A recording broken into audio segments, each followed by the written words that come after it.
want to conclude our deep dive into Austrian economics with something that I've become more obsessed about, this word that Friedrich Hayek came up with to critique a certain style of central planning, scientism.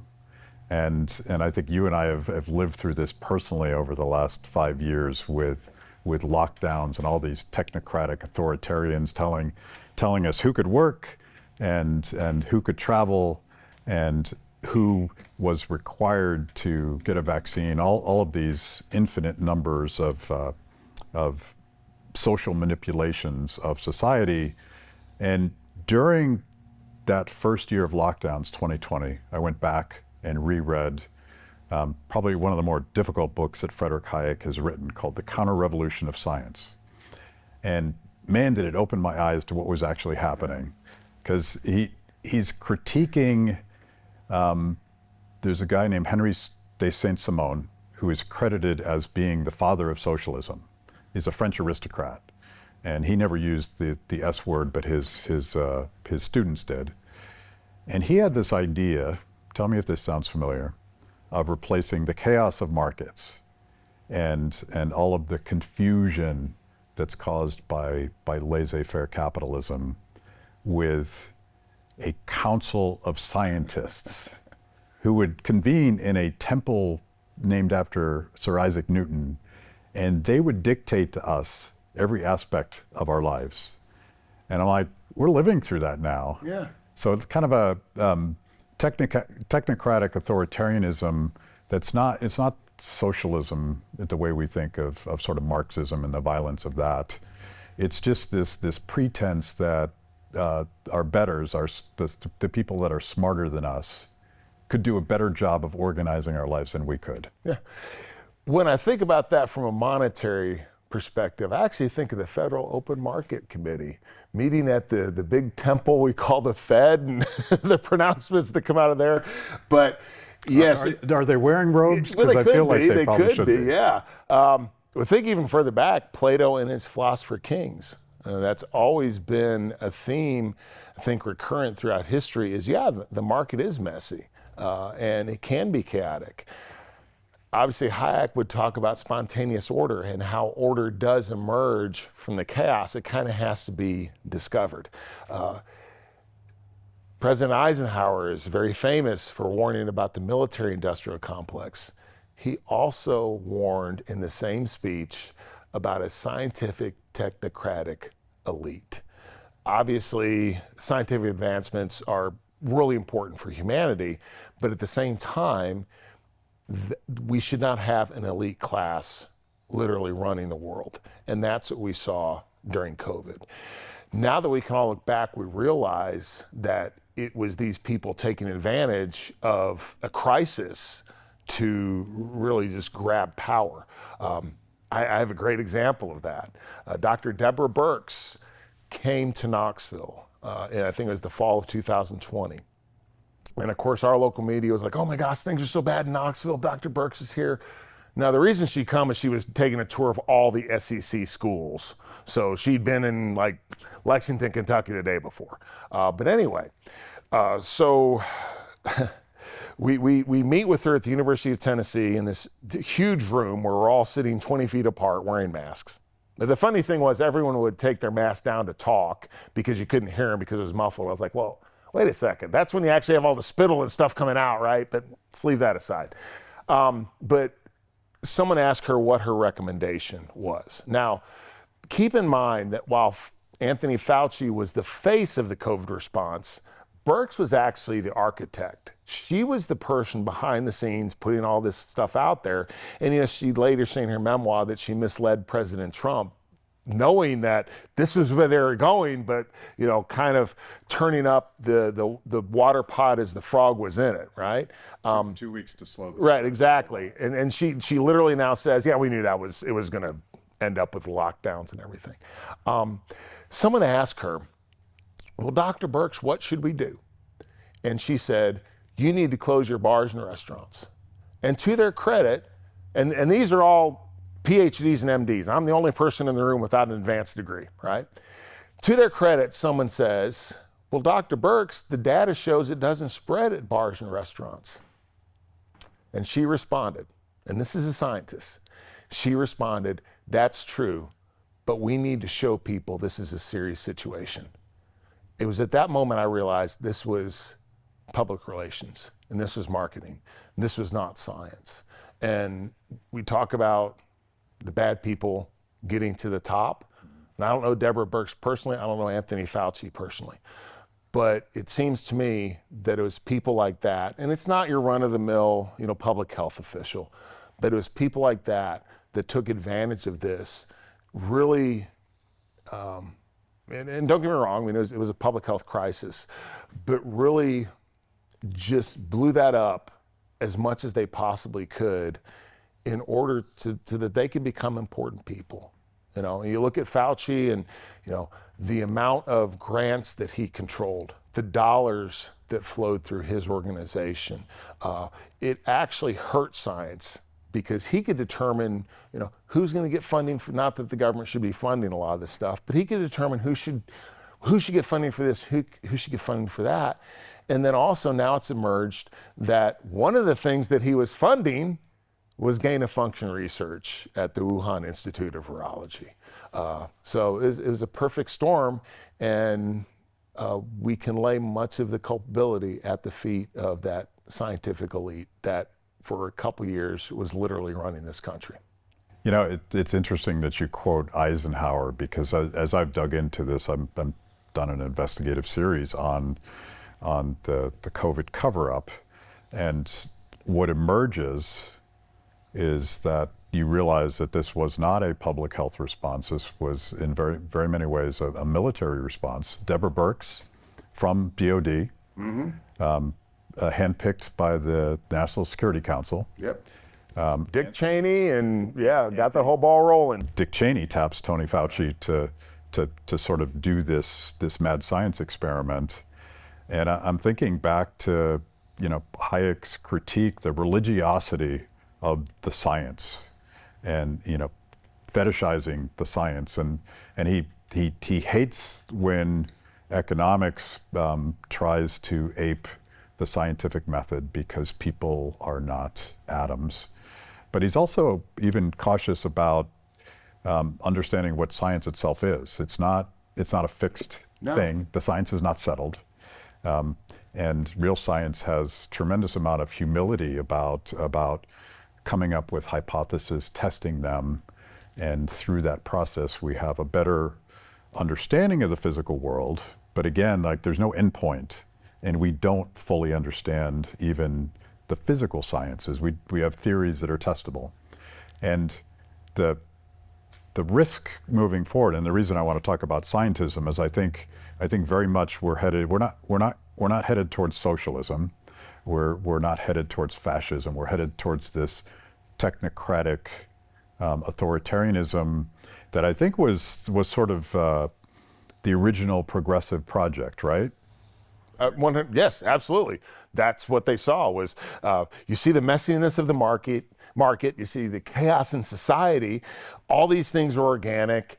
What if we could control them? And who better to control them than really smart people, than technocrats? Yeah, the progressive era, we're still living through that. I think that many of the things that are happening in Washington now under the Trump administration are actually a repudiation of the progressive era. But yeah, it was all about technocrats running the world, people that specialize in this. And then through science, we could develop a different world. The one thing that's missing is freedom and the ability for people to make their own choices.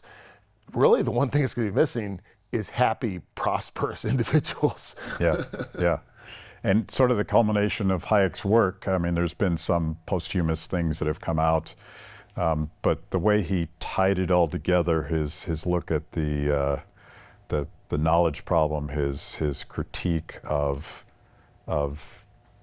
all sorts of planning, is a book called The Fatal Conceit.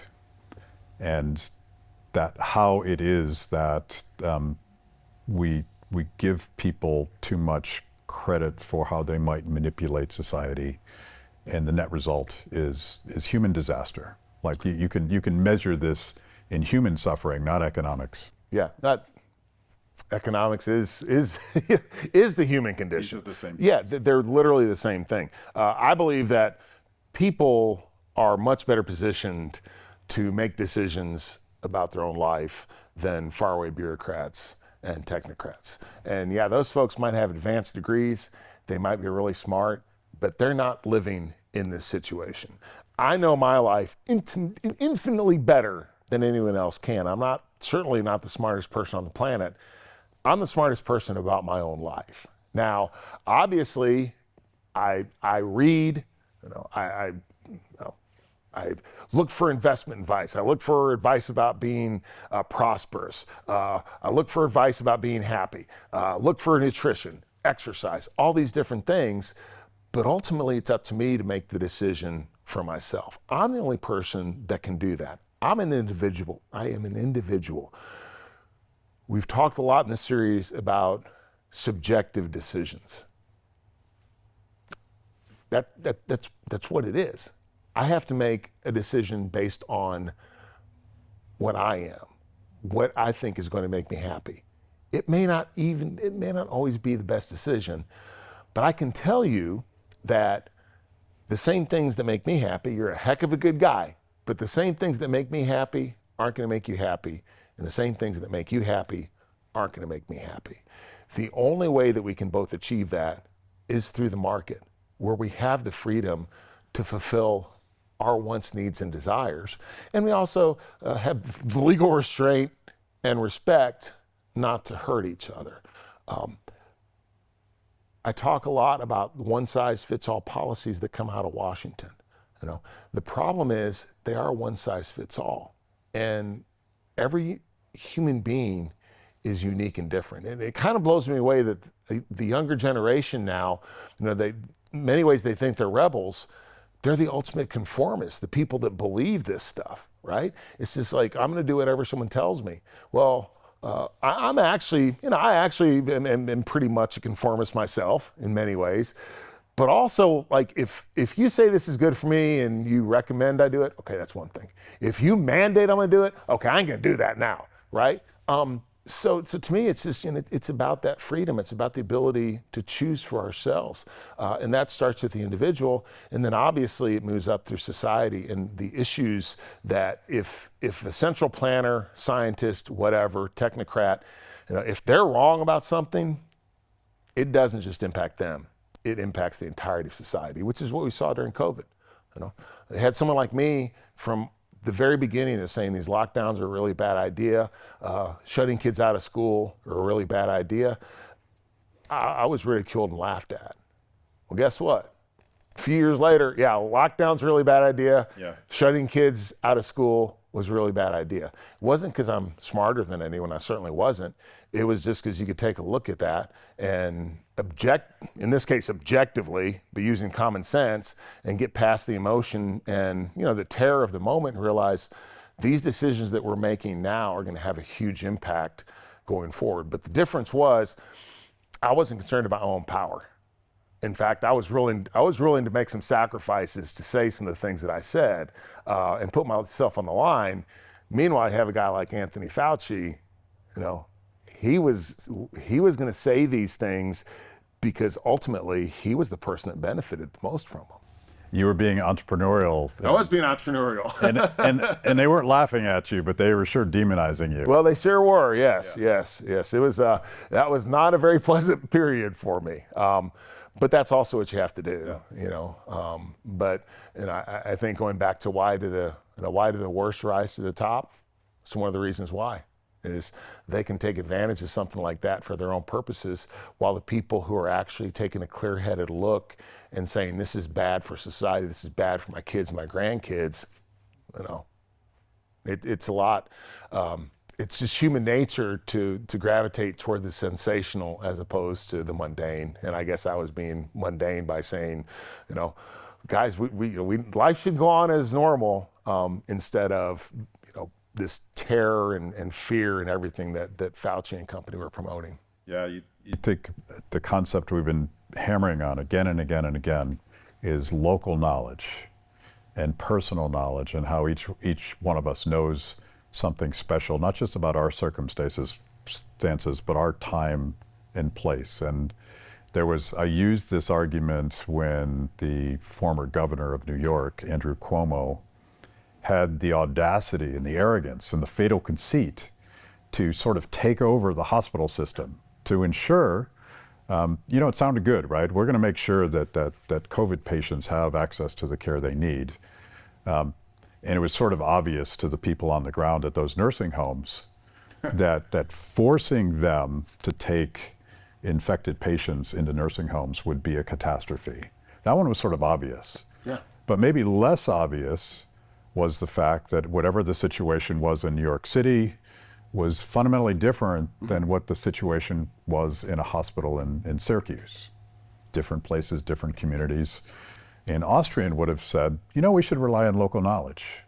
And we should let the people with the local expertise and the responsibility and even the compassion for their patients, let them work through that. Hijacking that and coming up with a central plan was going to fail, even if he was a lot smarter than he turned out to be.